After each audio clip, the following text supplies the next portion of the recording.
کیوں مسلمانوں میں ہے دولت دنیا نایاب، تیری قدرت تو ہے وہ جس کی نہ حد ہے نہ حساب، تجھے چاہے تو اٹھے سینہ صحرا سے حباب، رہ روے دشت ہو سیلی زدہ موج سراب، تانے اغیار ہے رسوائی ہے ناداری ہے، کیا تیرے نام پہ مرنے کا عوض خواری ہے۔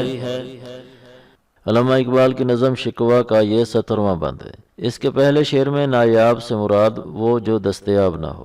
یا اللہ، آخرت کی نعمتیں تو ہیں لیکن دنیا کی نعمتیں مسلمانوں سے کیوں چھین لیں؟ تیرے دربار اور سرکار میں کون سی کمی ہے؟ تو نے ہمیں ان نعمتوں سے محروم کیوں کر دیا؟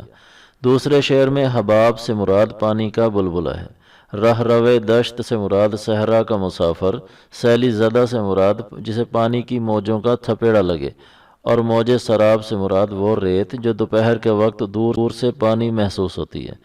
یہ گرمیوں میں ہم سڑکوں پر بھی مشاہدہ کرتے ہیں کہ دور سے ہمیں پانی دکھائی دیتا ہے لیکن قریب جانے پر کچھ بھی نہیں ہوتا۔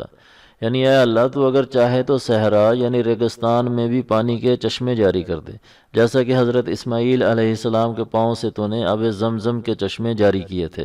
تو یہ کر سکتا ہے کہ صحرا سے پانی نکلے اور اس پانی سے بلبلے اٹھنا شروع ہو جائیں، صحرا کا مسافر پانی کے تھپیڑے کھا کر بھیگ جائے۔ مطلب یہ کہ تو وہ ذات ہے جو ناممکن کو بھی ممکن بنا سکتی ہے، لیکن پھر بھی ہمیں محروم کیوں کیا ہوا ہے؟ تیسرے شعر میں ہے کہ یا اللہ، تو نے جب ہم سے منہ موڑا ہے تو غیر ہمیں اب تانے دیتے ہیں، ہمیں ذلیل اور رسوا کرتے ہیں اور ہم بے بس ہو گئے ہیں۔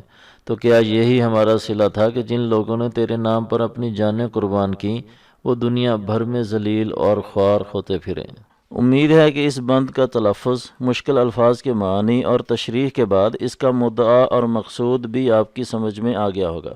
علامہ صاحب کی مکمل شاعری کو اسی طرح سمجھنے کے لیے ہمارا چینل سبسکرائب کریں اور دوستوں کے ساتھ ہماری ویڈیوز کو شیئر کریں۔ اگلے بند تک کے لیے ہمیں اجازت دیں۔ والسلام علیکم ورحمۃ اللہ وبرکاتہ۔